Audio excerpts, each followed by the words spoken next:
সূরা ইখলাস একবার, সূরা ফালাক একবার, সূরা নাস একবার, পরে হাত একত্রিত করে ফু দিয়ে গা মাসাহ করবেন। এই কাজটা 3 বার করবেন।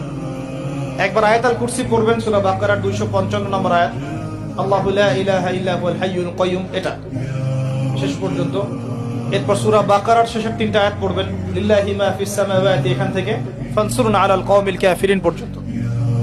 তারপর ডান কাতে পাশ ফিরবেন, বলবেন আল্লাহুম্মা বিইসমিকা আমুতু ওয়া আহইয়া।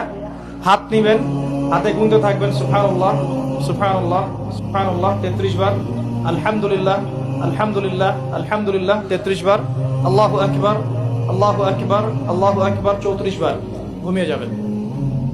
এখন যদি আপনি 6 ঘন্টা ঘুমান, আপনি নবী সাল্লাল্লাহু আলাইহি ওয়াসাল্লামের সুন্নত অনুযায়ী ঘুমিয়েছেন, প্রত্যেক ঘন্টা ঘুমানোর জন্য আল্লাহ আপনাকে নেকি দিবেন ইনশাআল্লাহ। এমনি ঘুমালে নেকি হতো না, রেস্ট নেওয়া হতো।